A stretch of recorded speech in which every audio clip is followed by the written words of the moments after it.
Okay, today let's look at our instruments. Okay,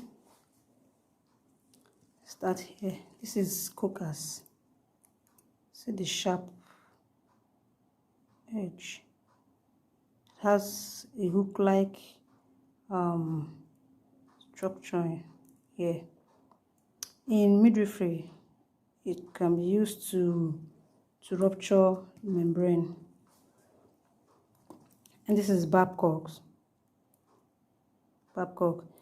It's usually used in intestinal surgery, just delicate surgeries where you don't need any injury to the organ you're working on. So intestines is one of them. Some of the laparotomy procedures is used to grasp delicate. It looks like Alice, but this is more safer than Alice forceps. And this is a towel clip. See how sharp the edge is. There are other shapes too, but all these ones here, they are all towel clips. A small one used to clip a towel or drape just clothing that you don't need to move. These are what they do. And this is a sponge holding forceps. With this you can grab your gauze when you want to give a patient a surgical bath before surgery. You can use it to expel things from uterus. So when you want to clean in the vagina, you can use gauze, wrap it around this, then use a sponge holding so it holds things. There's another sponge holding. And this is the surgeon's scissors and the assistants, mostly used to cut sutures. Okay. And also tissues too. Some tissue that requires dissecting. I can use this to cut too. These are artery forceps. These are clamps. You can use it to hold down the tissue, kind of. Well, yeah, these artery forceps, I forgot. There are smaller ones that we call mosquito artery forceps, very small. So this can be used to hold tiny tissues too. Sometimes bleeding vessels, you use it to find the place that is bleeding and clamp it, and then suture. These are needle holders. They are used to hold needle while suturing.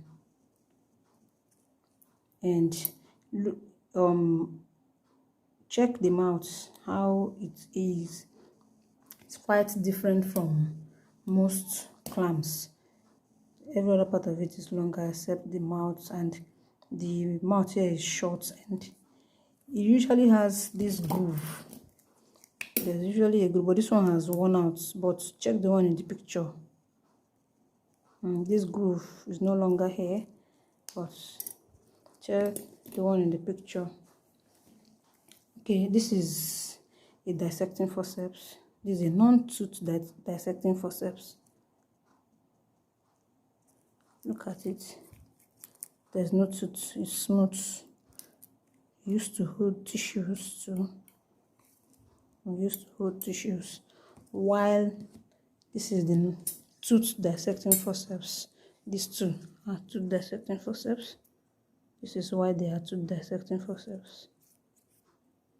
See, it's different from the first. This has a tooth here.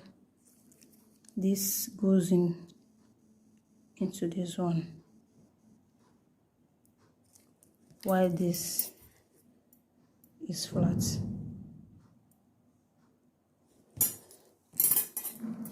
This is scalpel. It holds a needle. Holds a blade here. depending on the size. With the blade there, it aids dissecting tissue used for cutting when a blade is here. So it's a blade holder, or you call it a scalpel. This is a retractor used to hold back tissues to be able to visualize where you're working on. So this helps to make work easy so that you're able to manipulate the objects, the tissues or organs you're working on, depending on the size. This is a bladder retractor. Now these retractors, they can be self-returning and or handheld. So the self-returning ones makes the work easy. You just put it and they are there. But this is a handheld retractor, a bladder retractor. So you put it, when you leave it, it lifts itself, kind of it falls off. So the assistant will have to hold it in place. Most times, you can also use it in many surgeries actually. CS, you can find it there. Some other laparotomy. Helps to protect the bladder actually. So the bladder is down there and they're making some cuts there. This ensures that it's protected. And this is a gallipot. Use it to hold liquids, let's say pus that you collected, blood that you collected during a procedure. Sometimes spirits when you want to use and clean the skin before surgery or even after surgery.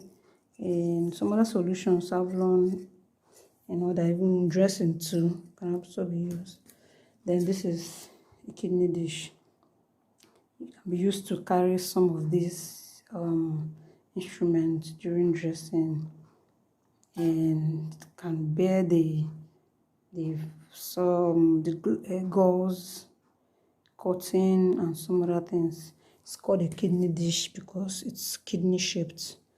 So that is it for the instruments.